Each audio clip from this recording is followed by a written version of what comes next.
The How to Handwash series is a set of 9 icons that depict sacred images for devotional purposes.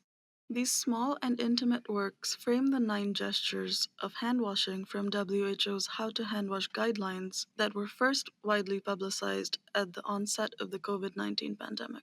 This institutionally sponsored messaging of what is considered clean and what is considered unclean draws parallels between how ablution exists in terms of hygiene, how ablution exists as a ritual purification, and how ablution can exist as a violent form of absolution. In thinking of religious worldviews, the purification is often to no end.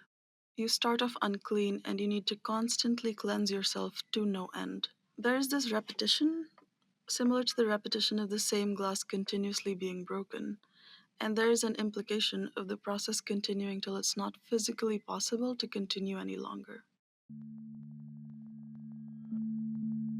This is a clip from the 3rd season of GEEX Talks Expanded Glass Histories.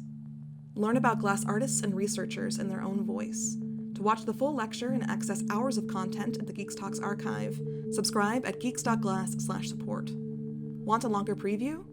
Check out the GEEX Talks Q&A podcast for conversations featuring speakers responding to questions from the Geeks community. These episodes are publicly available on YouTube and wherever you listen to podcasts. Meet the future of glass at geeks.glass.